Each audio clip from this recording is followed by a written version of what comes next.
Hello and welcome. I'm your host, Neil Howard. Thank you so much for joining us here on Health Professional Radio. In this segment, we're going to have a conversation with Dr. Michael Dunne. Dr. Dunne is Chief Medical Officer and Head of Development at the Bill and Melinda Gates Medical Research Institute.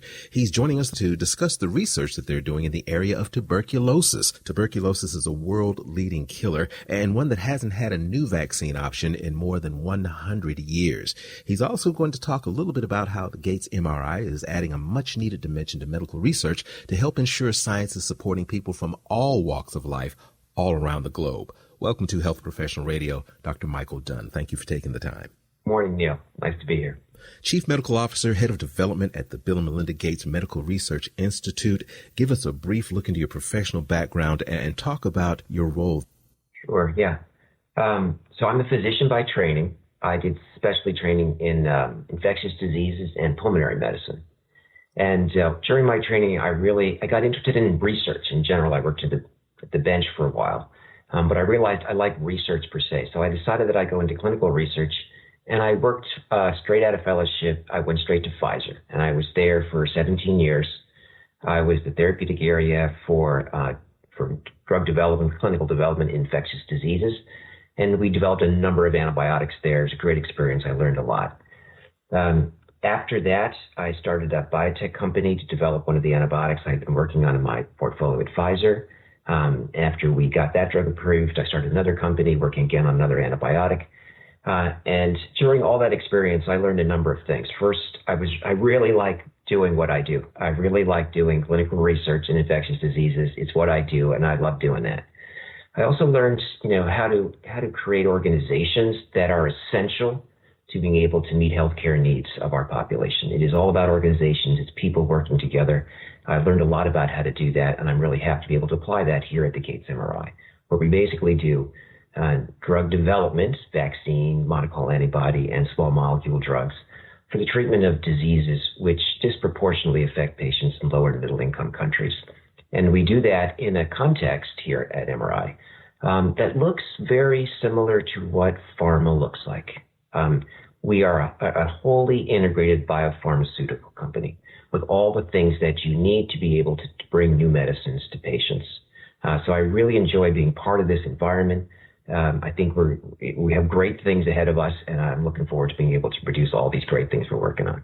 You mentioned the Gates MRI organization structure. Is that structure what differentiates it from other drug development organizations?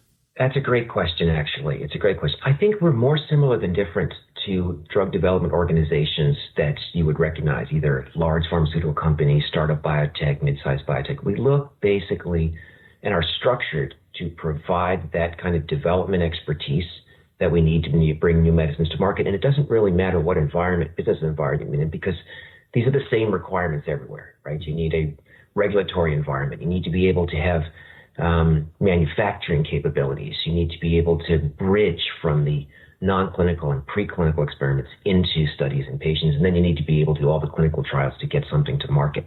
And that's a very similar theme across all the various organizations that do drug development. We are a little different, though. We are a non-profit company at the end of the day, and we are able to find and support those areas of research, which, again, as we mentioned before, are bringing solutions to problems that disproportionately affect patients in lower and middle income countries. It's a challenge for some of the models that are available now. The models would all benefit, that specifically the large pharma, the way they do their R&D, the biotech companies, the way they're on the cutting edge, taking a lot of risk to bring us medicines that we need. There are limitations to that model and the types of research and development efforts that they can actually support.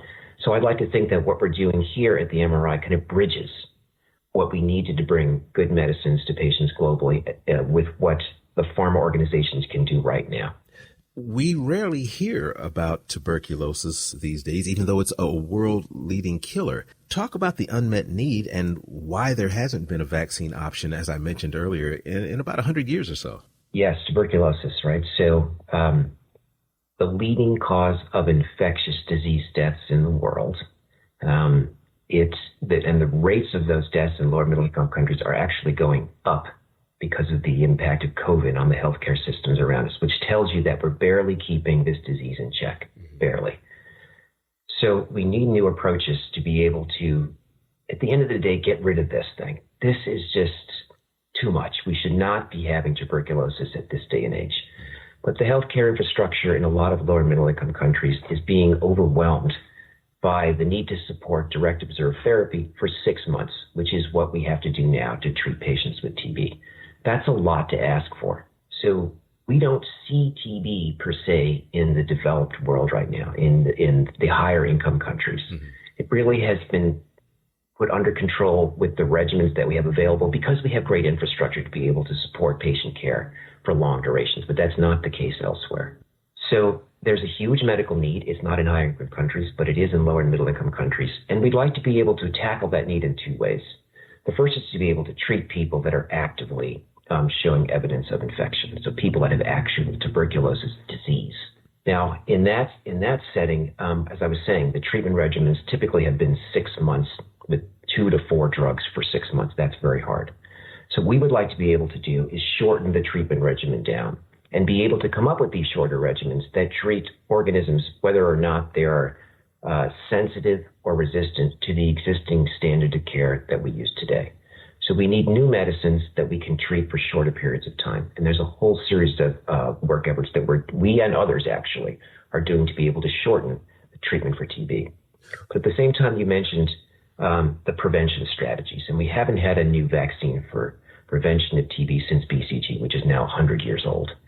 And there's a lot of reasons for that. The tuberculosis infection itself is a very challenging infection to prevent because the pathophysiology of tuberculosis is complicated. The immune response to TB is highly varied. It has a lot of different stages.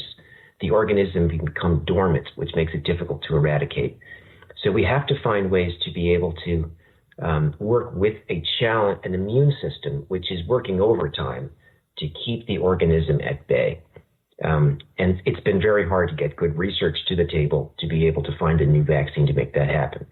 But over time, we've been able to find the specific types of antigens which we believe will provide the most protection to patients.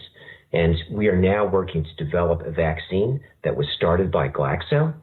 There was a paper about 3 or 4 years ago that showed some promising efficacy of this vaccine in a comparative study in Africa. We're building on that now to be able to bring it more broadly to patients, and that project is up and running right now. So do you have several studies underway to that end? You said there are things in the works. Yes, we have a number of trials now. Let's focus on the vaccine portfolio first. Mm-hmm. The first thing we're actually doing is we're actually going to go back to the BCG vaccine and see whether we can confirm some information that was a study that was done a few years ago that showed that revaccination of children between the ages of 10 and 18 actually protected those children from developing TB in the near term. So we are doing a BCG revaccination program now. The study is fully enrolled, and we are hoping that it will be able to confirm what was seen earlier in a previous publication. So that's first. And that would lead to potentially a policy change if the data is supportive to be able to allow young people to be able to get a second dose of BCG vaccine to keep them from getting tuberculosis disease down the road.